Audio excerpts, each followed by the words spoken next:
Hello and welcome to the Energy Resilience Lab.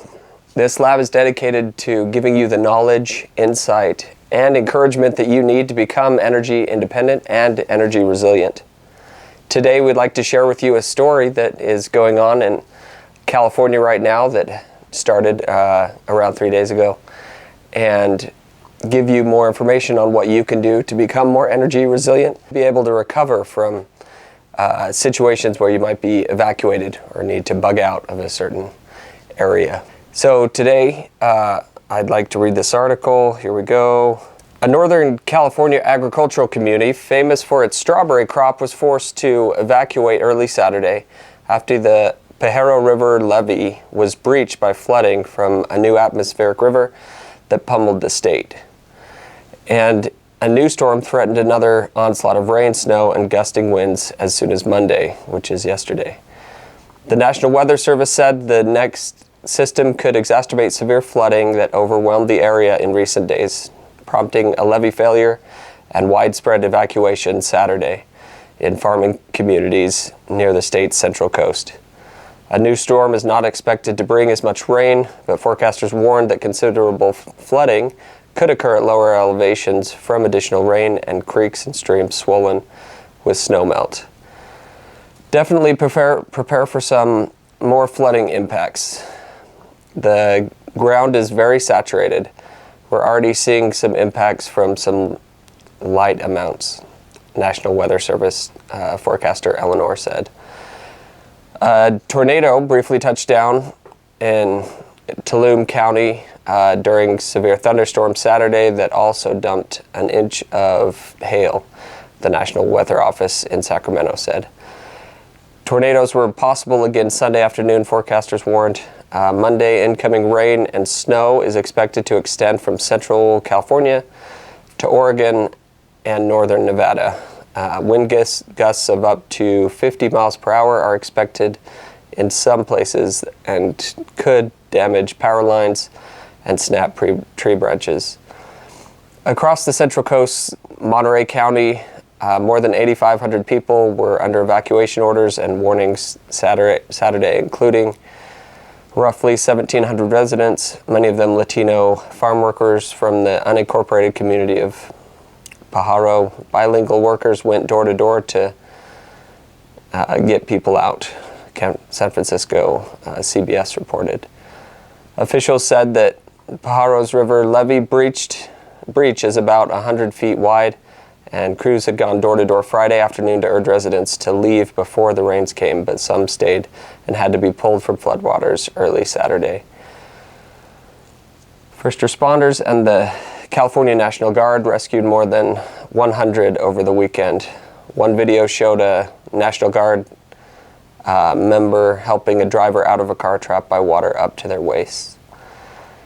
We were hoping to avoid and prevent this situation, but the worst case scenario has arrived with the Pajaro River overtopping and levee breaching at about midnight, wrote Luis Alejo, chair of the Monterey County Board of Supervisors on Twitter. All right, so given that situation, with regards to energy, there can be some problems. So when we have an energy storage system in our home and we deck out our home and your home is able to respond to any power outages and power all your critical services, like your heating systems, air conditioning systems, or just lighting and cooking, like your range and oven.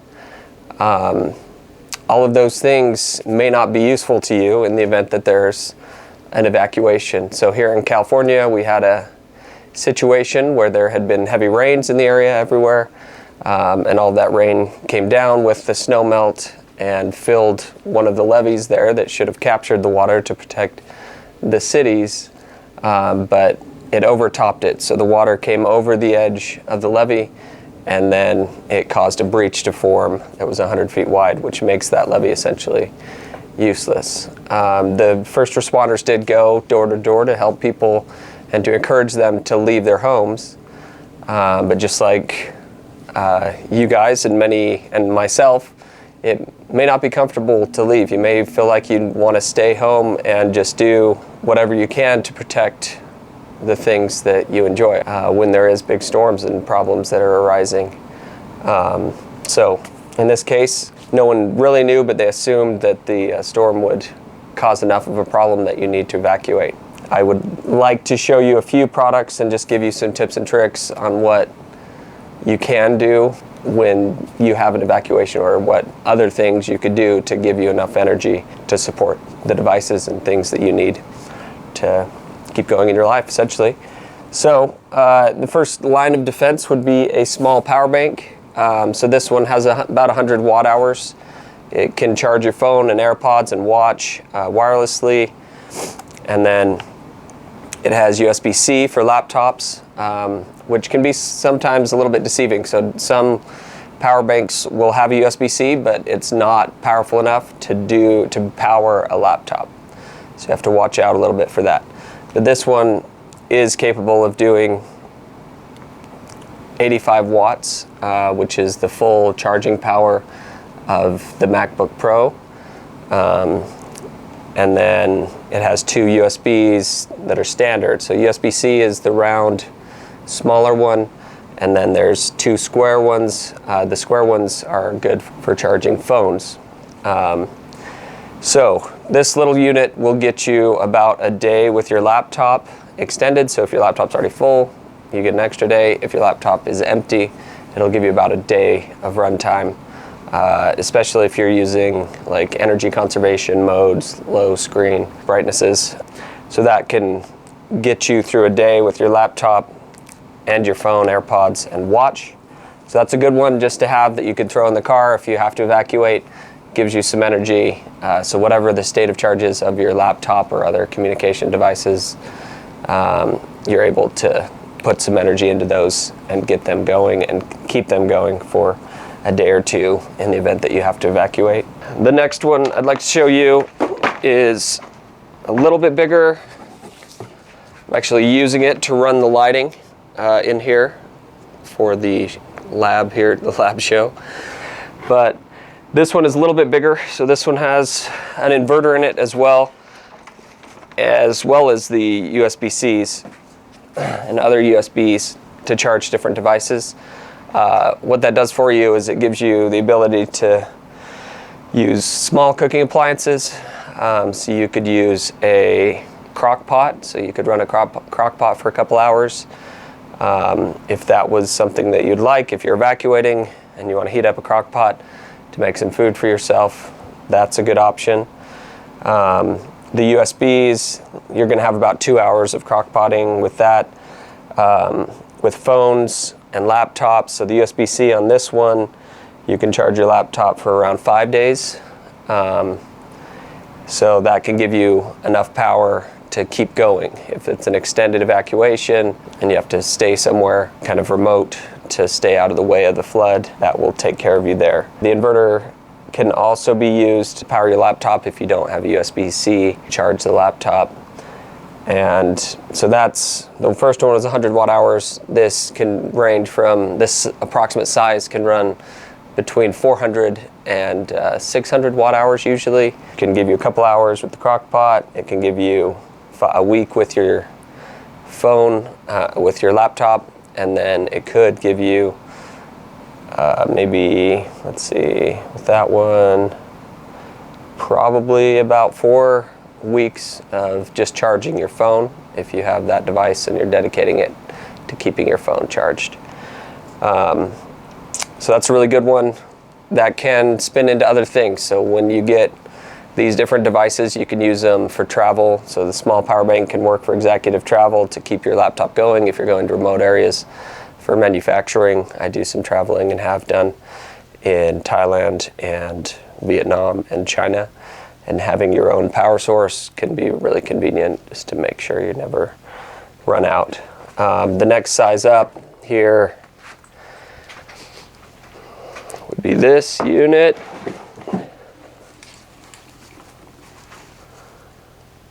So this one has about 1,000 watt hours of energy and a 2,000 watt inverter.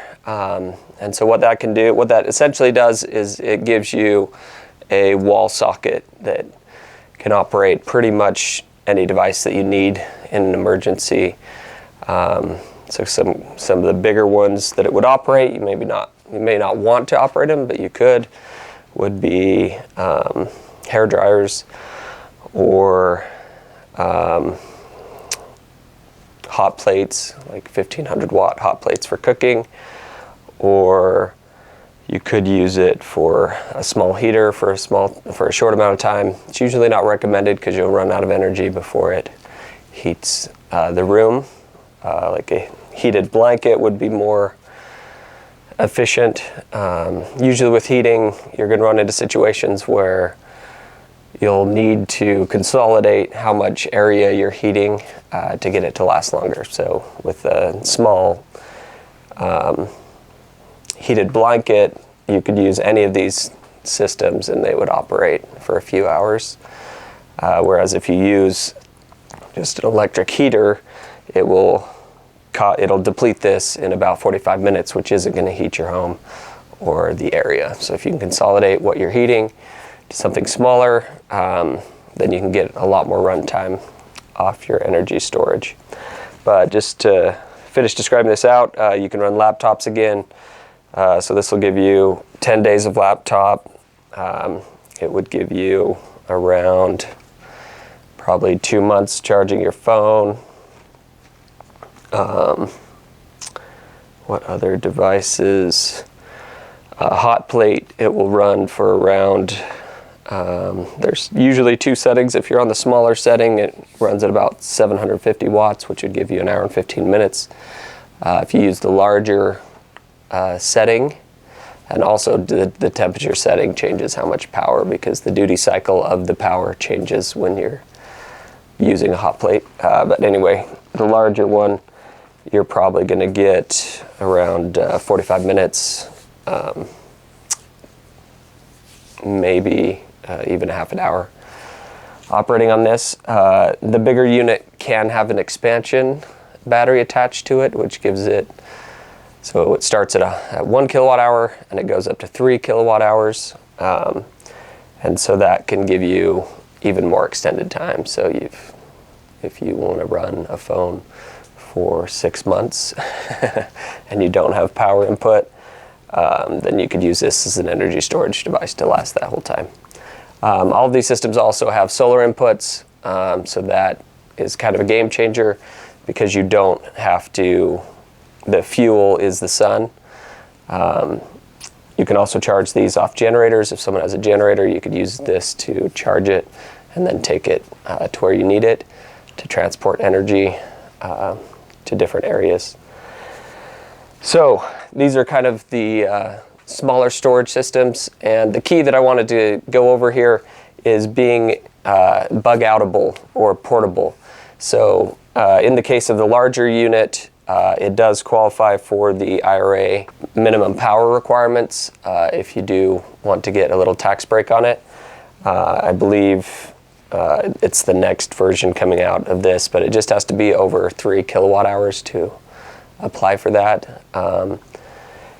You can get any type. There's many different brands, so any system could work.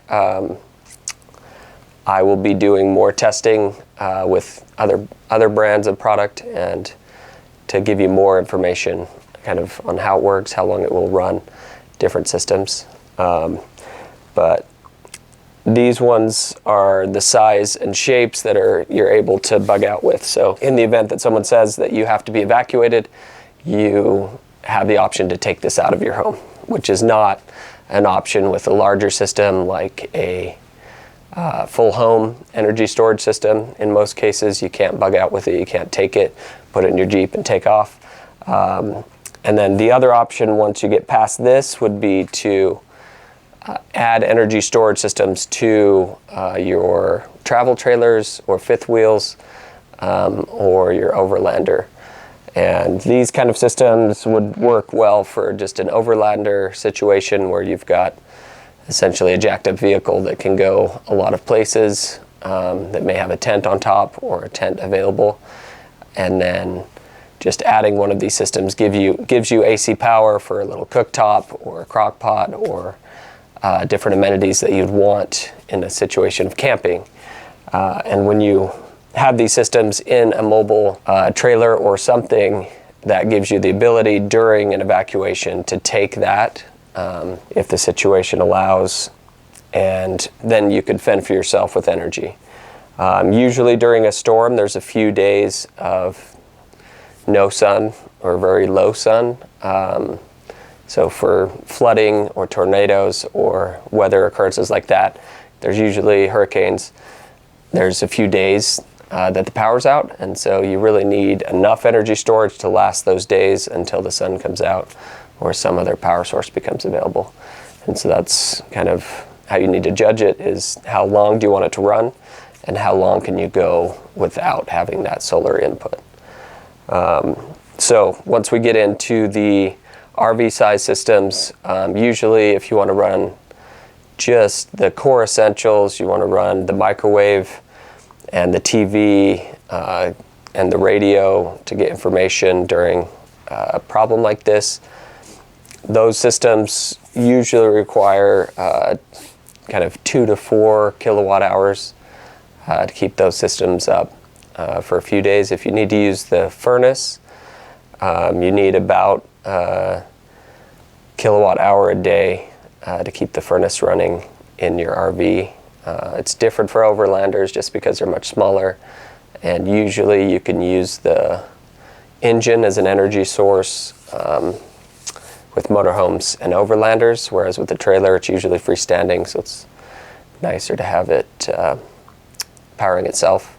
In addition to this, again, you can integrate a generator to the system.